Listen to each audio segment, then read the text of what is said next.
there was some other news that happened yesterday. You got the current president that's smoozing state dinner, got the Clintons. Why is another former president having to do a state dinner with the current president, by the way? I think that's strange.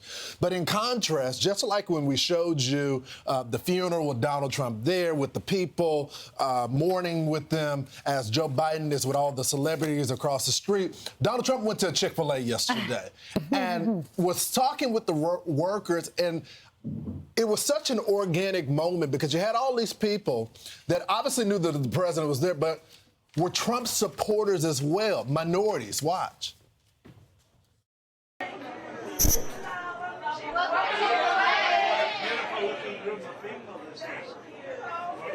Good-looking people, wow. That was worth it. And I love those, what you have here. Let me see. That's beautiful, wow. It's art, right? How you doing, everything okay? So can I have 30 milkshakes? And also some chicken, and we're gonna take care of the customers. Is business good? Making a lot of money? Everybody getting rich, right? Thanks a lot. So he asked, "Are you a Republican?" And she said yes. Had she said no, would he still have ordered the 30 milkshakes? I think he was talking. Was he talking about? Did one of the workers have a nose ring? And that's what he was saying. That's beautiful. It's art. And he pointed to his nose. Right. I love when Trump does this kind of stuff. It's so funny. And we've seen him do it before. Remember after his first court appearance, he went to that Cuban restaurant. That's right. Cuban food for everybody. Now it's Chick-fil-A and milkshakes for everybody. So the second part of it I thought was really telling. Number one, unscripted. You have a very scripted press conference out there in the Rose Garden with the Chinese Prime Minister, and he has the questions, he's got the answers, he's scrambling to find out the order. Then you have another guy who walks into a fast food restaurant in downtown Atlanta and just says, "Let me order some of the food you have and let me just smile and find out what the people think." I don't know how this could go. If it went bad, there were plenty of cameras. 100%. But not only did it go good dealing with the people behind the camera, I could see the raw feed. When he went up to Michaela Montgomery, he had another extemporaneous conversation. Listen to this exchange that even USA Today had to write up as a positive. So I don't care what the media tells you, Mr. Trump. We support you. We love you. Okay, 4 p.m. We've been 4 p.m. Come here, let me give you a hug. Please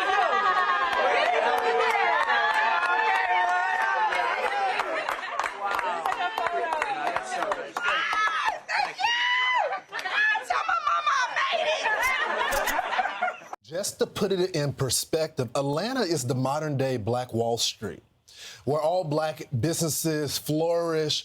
This is a highly, probably about 70%, 67% of black folks that are there. So if you're a Democrat, you're worried about moments like this. And this just takes me before Donald Trump decided to declare his presidency. He was known as the hip-hop guy, the person that was cited in all the lyrics because he was a money guy. This is why he relates with people. And Brian, I think your point is correct. You got Joe Biden doing all these kitchen table things across the country. All of them are scripted. He's acting like he's buying chicken, talk with the people. No, he bought fried chicken for a black family and goes in and sits at their kitchen table and orders something else. It's much like Hillary and the hot sauce comment as well. But you got Donald Trump, who's being himself, relating to the people. If he can do this in every major city in the country, Democrats should be worried. Yeah, and there was one person that said that in the audio or in the crowd said that Chick-fil-A is the Lord's chicken, and he's like, and then former President Trump's like, it's the Lord. Democrats are going to hate that he called it the Lord's chicken. Well, because they call it that because the family that owns it is very religious and Christian family. On Sundays. Right, they're closed on Sundays, and there might be a Bible mention. They want their on the cups. They want their employees to be able to worship on Sundays. So while this is going on, and by the way, the food is delicious. I want to add one fast food anecdote. So All Americans in Massapequa, where the president showed up 2 weeks ago, and as he's driving back, All Americans, a legendary one-off hamburger place has grilled cheese and tuna in a hot dog bun. The president gets word of it. He stops. They ordered 200 hamburgers, and they didn't use his name. So the guy at All American goes, okay. The owners, they said, I got to get 200 hamburgers. It's got to be done quickly. They do it. And all of a sudden, someone walks up and goes, do you have the Trump hamburgers? He goes, what are you talking about? He goes, these are for Donald Trump. He goes, yeah. So Trump came out, he had him, sent a note back, said you can golf on any golf course. And the owner of the burger place said, "I've been waiting 22 years for a moment like this." Wow. That's great. And it's just it's a legendary place. That's so Brian cool. Setzer, Seinfeld. But goes again, to a real mention. Americans, average day. And he people. found out where the hamburger place is in town. So while all of that was going on, as Lawrence was talking about before, President Biden had a state dinner honoring the Japanese Prime Minister, and it was a star-studded event. You have Bill and Hillary Clinton there, Robert De Niro, Jeff Bezos, and his wife Tim Cook. They ate house-cured salmon, dry-aged ribeye steaks. Paul Simon provided the entertainment. You see them all walking in there with their fancy outfits on. Indeed.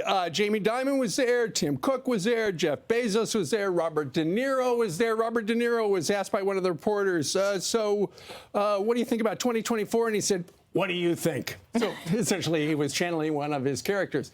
But before the very fancy state dinner, which could not have been much different than walking into a Chick-fil-A, it turns out Joe Biden, once again, when they have these bilateral things, at the conclusion of remarks by the Japanese Prime Minister and the President, they take 2 questions from each. Of course, Fox News is never on the list.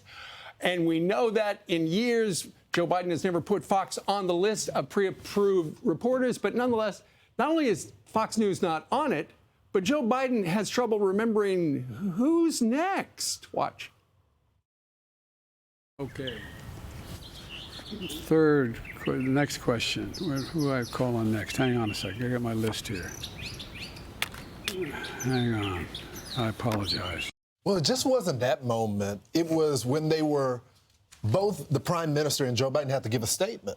And you got the Japanese Prime Minister that is no notes or anything, just going in obviously in a foreign country, right? Okay, and is able to do it. And you got the current commander-in-chief that has to read off a little note, and it just shows you the contrast between one country's strong leader and our president, who can't remember. Yeah, and there was things. this one moment where he was criticizing the abortion laws in certain states where they restrict abortion access, and he said that he's the president of the 20th century. Right. Whoops. And then corrected it and said, 21st, I meant. Well, a couple of things that I'm sure MSNBC must have cut away from because the president had inaccurate statements to make, and they don't like inaccurate information.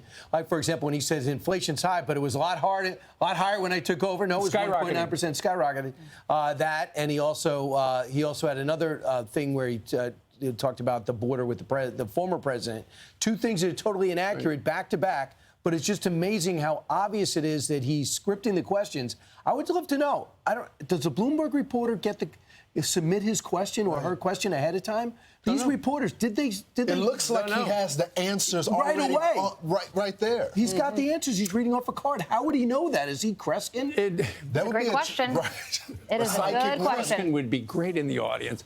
I'll tell you what, at the state dinner last night, I was reading a report that Robert De Niro was channeling Robert De Niro. It turns out the Prime Minister of Japan was channeling James T. Kirk, because at one point he said that he said he hoped the unshakable relationship between Japan and the United States would boldly go where no man has gone before. That is a Star Trek reference at the state dinner last night. I'm Steve Doocy. I'm Brian Kilmeade. And I'm Ainsley Earhart. And click here to subscribe to the Fox News YouTube page to catch our hottest interviews and most compelling analysis.